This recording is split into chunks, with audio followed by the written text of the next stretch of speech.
ඊට පස්සේ යාළුවනේ අපි මෙන්න මෙතනින් ග්ලූ ගන් එහෙම නැත්නම් සිලිකන් පොඩ්ඩක් ගන්න. හොඳට ගා ගන්න. මෙතනින් සිලිකන් පොඩ්ඩක් කොහොම ගා ගන්න ඕනේ. ඊට පස්සේ මෙන්න වගේ ත්‍රිකෝණයක් කරන් ඔහොම නමල ඉවරලා මෙතනින් ඔහොම තියන්න ඕනේ. ගාන්න තියන්න. තියමු බලන්න හරියන්නේ නැති පාටයි.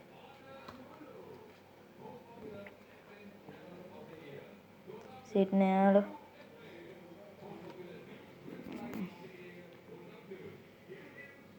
මෙන්න මේ විදිහට තියා ගන්න ඕනේ.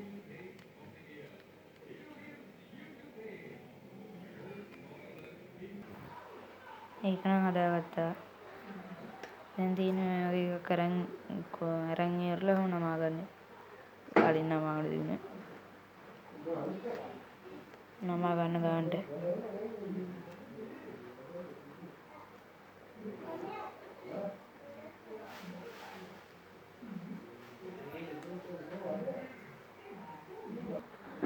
ඉස්සෙල්ලා වගේ මෙන්න මේ ත්‍රිකෝණයක් කපාගෙන මෙන්න මෙතනින් තියා ගන්න ඕනේ. ග්ලූ ගන් පොඩ්ඩක් ගාලා එහෙම නැත්නම් සිලිකන් ඉස්සෙල්ලා වගේම අනිත් පැත්තේ උඩින් ඔහොම තියා ගන්න. හරි ඉතින් දැන් මෙහෙම තමයි රොකට් එක තියෙන්නේ.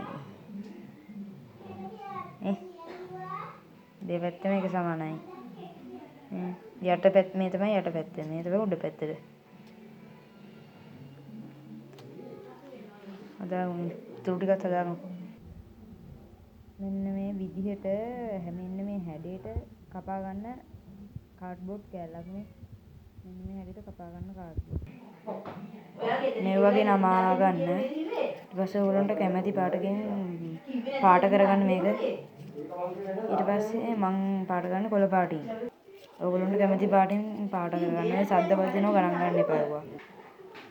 මෙන්න මේ වගේ කොළ පාටින් මෙතන සීල් ගන්නම තියාගන්න. මෙතනින් තියලා සීල් ගන්නකින් ගා ගන්න. මෙන්න වගේ කැල්ලක් කපාන ඉවරලා ඔහොම නමා ගන්න. නමාගෙන ඉවරලා ඔහොම දැන් රටාවකට තියනනේ. මේක තියන්නම් දැන් මෙන්න මෙතනින්. මෙන්න තියලා අලුව ගන්න ඕනේ සීල් ගන්න එකයි. හරි. තියාගෙන ඔහොම අලුව ගන්න. එහෙම අලුව ගත්තට පස්සේ මෙන්න වගේ තමයි එන්නේ. නෑගේ වෙන්නේ. සබස්ක්‍රයිබ් කරන්න, ලයික් කරන්න, ෂෙයා කරන්න.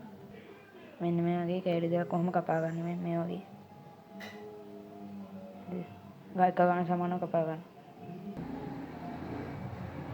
මෙන්න මේ වගේ කැලි දෙකක් කොහොම කපා ගන්න. මේ දෙක ඔහොම එකට තියලා සිලිකන් ගා ගන්න. එකට කරගන්න. මෙන්න මේ වගේ කෑල්ලක් කපා ගන්න ඕනි ගාන්ට. ඊට පස්සේ මේක බැලන්ස් වෙන්න තියන්න කොහොමද හදාගත්තේ මෙන්න මේක කොහොම තියන්න ඕනේ මේ. ඔන්නම තියන්න ඕනේ ගාන්ට. මේ පේනවද? සිලිකන් ගාලා මෙතනින් සිලිකන් ගන්න මෙතනින්. ඊට පස්සේ මෙන්න මෙතනින් තියන්න ඕනේ මේ. තියන්න බලන්න. හරි යාළුවනේ ඉතින් අපි ඒක හදාගත්ත. දැන් තියෙන්නේ මේ අපේ ජෙට් එක හදපු ජෙට් එක මෙන්න මේ යටින් නෝ ගානට තියන්න උඩට අරවන්න. තියන්න බලන්න ලස්සනට ග්ලූ ගන් පාරක් එතනින්. හරි ඉතින් යාළුවනේ අපේ වැඩේ හරි. සබස්ක්‍රයිබ් කරලා ෂෙයා කරන්න.